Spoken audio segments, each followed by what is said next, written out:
So to help us all, right, understand the typical work you do, because different roles seems to be responsible for very different things. Maybe can you briefly walk through like what are the typical tasks you do on the day or on the week, just so we can go into a little bit more details. Yeah, happy to. I think I can maybe walk through this week as an example of like what a typical week looked like. There are like a variety of tasks usually. So our fiscal quarter is 1 month after the calendar quarters. So we actually just finished up our Q1 and then entered our Q2. So this week we are having our quarterly business review, sort of looking at what happened last quarter, what worked, what didn't, and then also planning for next quarter. So there's always like planning, analysis is like part of the work in product marketing. And then the second big part of my work is we have our annual conference coming up in June. So I am preparing and creating the content for our sessions. And then we also invited a lot of customers to speak at our sessions. So it's a meeting with the customers to prepare the content of these sessions, the topics, etc. And then at our annual conference, we'll also have our own booth. So there are a lot of content like demos and activations, so events we do at the booth or throughout the conference in general. So there's a lot of planning, content creation to support that. And we're also thinking about post-conference follow-up, like how do we get the most out of the conference content and the momentum, and how do we follow up? So with the conference, there's just like a lot of work going on, and that's also a very typical task area for the product marketers. The next one is more thinking about our sales plays, sort of what are some use cases our sales team can go after and talk to their accounts about. Then that includes sort of how do we measure it, how do we track it, who do we enable, how we do the enablement, so the planning and our actual messaging for the sales plays. I would say the next piece is enable the rest of the marketing team. So that includes sort of telling the rest of the marketing team what we're going to do next quarter, use case-wise, messaging-wise. Or I spend some time help review our like SEO copies or like ebook or blogs, PR releases. Usually they will ask product marketers to review and sign off as part of the process once the writers have the content together based on the messaging product marketer provides.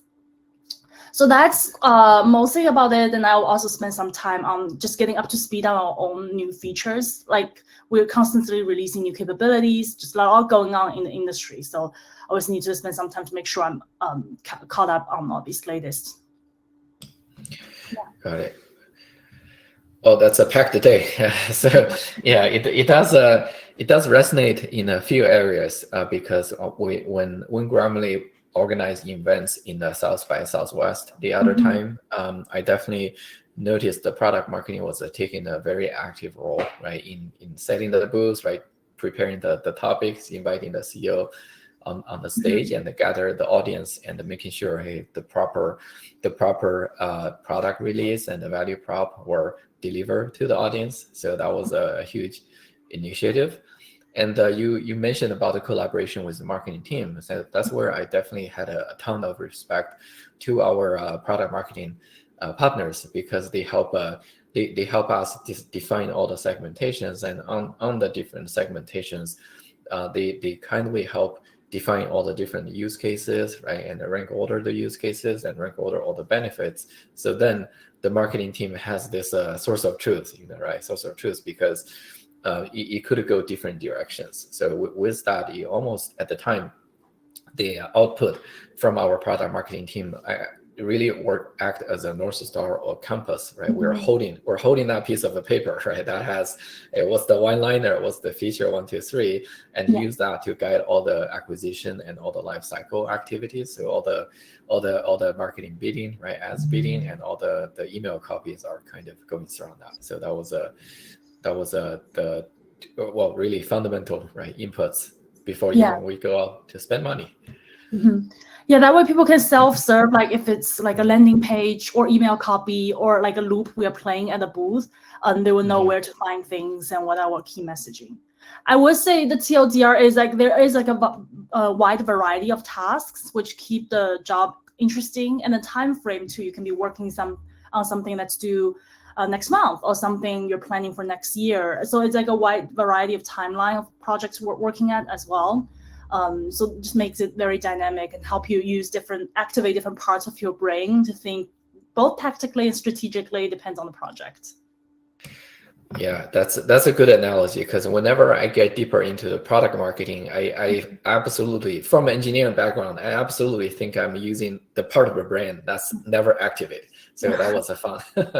that's a fun, for sure, lots of fun. So with that, is that possible? You can share some of the like big wins, and where you see, especially right, DocuSign and Snowflake saw tremendous success. Those are really the biggest brands. And actually, I don't know if you know, right, when Grammarly decided to go all in on enterprise, they actually grabbed they invited the CMO from DocuSign. So the DocuSign CMO now is the Grammarly CMO. So personally, I do wish Grammarly would also have the enterprise success, thanks to Lena, I believe that's the name. So can you share some of the big wins that you think were driven by product marketing, so we understand a little bit more on the actual case studies?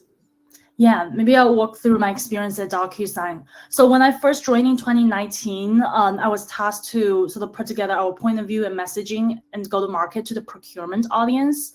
So we didn't really have anything. Like when we talk to a procurement buyer, we wouldn't know what they're using DocuSign for and how to speak to them. So my first task was to really come up with our messaging and what's our story when we talk to the procurement buyer, so that we have something to say, right? We show that we understand them, know what their pain points are, like who's their stakeholders or their customers, and what's their business processes like. And so after we have that foundational set of assets down, so that will be like web pages, solution brief, ebook. So like a foundational set of assets that the sales team and the rest of the marketing team can run with. The pandemic happened. So there's a lot of just inbound requests, like sort of moving very fast to make sure we can like solve customers' needs. And now they're moving to working at home. Like how do we address their work at home processes and workflows? So that's more reactive, just based on what's happening during that time. And then they are trying to figure out what they can do within the content in their contracts. Because we also had an early iteration of AI product that can help you read what's in your contract. So with pandemic, there's a lot of, this is called like a force majeure event or like an act of God. So actually a lot of the contract terms, agreements, you don't have to enforce it because of the pandemic. So we're sort of pitching solutions that are helping customers to understand what's in their contract and understand what they can get out of because of the pandemic.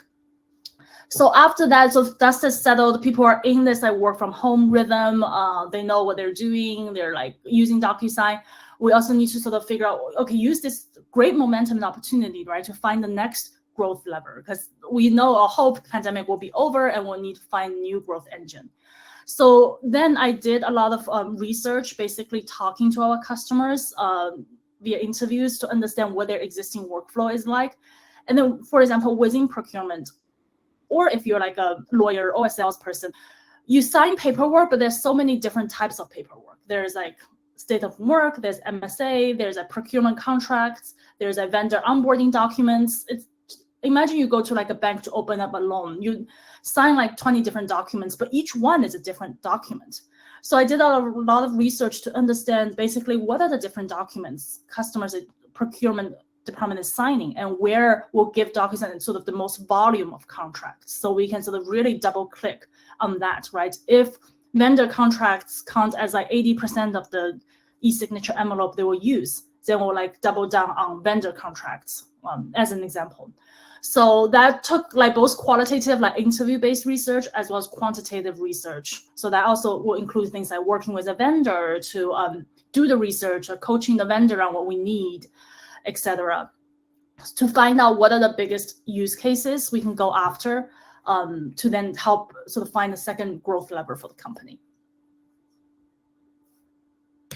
Got it. I think you touch on some of the very critical elements of going deep into the use cases, right? Because even even when I was in the strategy meeting in Grammarly, the DocuSign was brought up as a heavy reference because take a step back, right? Imagine, hey, you got a signature app, right? Sign. What it does, you put a signature on the paper, right? So how much you can do? It's kind of like a Grammarly, right? When you put out the Grammarly, it's correct grammar and make some suggestions on words, right? What else you can do?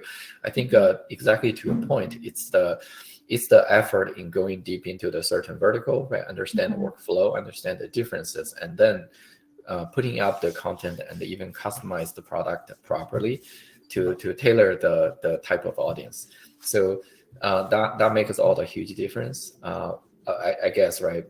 If you observe the conversions, right, from certain channels, it would make a significant difference, and that's exactly how I think how Grammarly has been leveraged and learned so much from DocuSign in terms, right? How do we define the customer segment while keeping the product still ubiquitous and universal, but from the messaging, right? How much of a specialization we want to do, and so we strike a good balance that hey, the product is still catered to many wide audience, but when a niche audience comes in, right, the person will feel like, yeah, this is made for me, right? The app understands what I do. So that's I think to me that's probably the one of the most crucial value as a performance person that I got from product marketing, right? Is that accurate?